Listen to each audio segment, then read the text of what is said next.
So today we'll talk about how liposuction is done and the recovery post the procedure.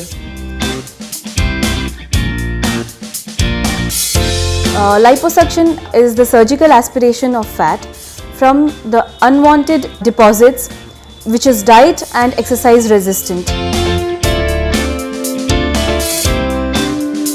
Few holes are made about 4 to 5 mm in size, basically 2 or more depending upon the areas, and through these holes cannulas are inserted. Tumescent fluid is infiltrated, which helps in constricting the blood vessels, which helps in decreasing blood loss, and also it numbs the tissues so that post-operatively and intraoperatively pain is less. After the tumescent fluid is infiltrated, we wait for 7 to 10 minutes.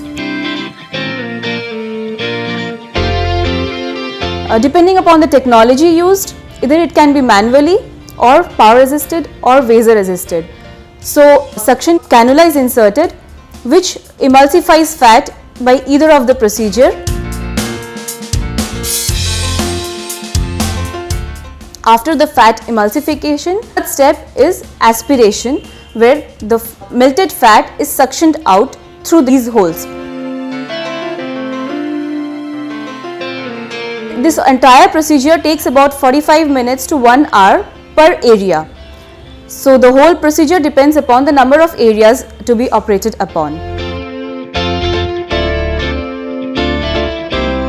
After the surgery, the patient can go home either in the same evening if 1 or 2 areas have been done, or maximum by the second day, after 24 hours, the patient goes back home.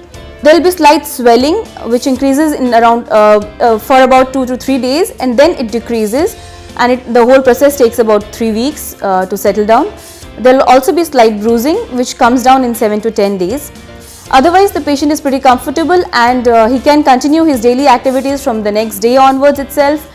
Heavy exercises are avoided for about 2 to 3 weeks, like gymming or any sports activities, and the patient has to wear a compression garment 24 hours a day for about 4 to 6 weeks, because this helps in decreasing the swelling, and it also helps in retraction of the skin.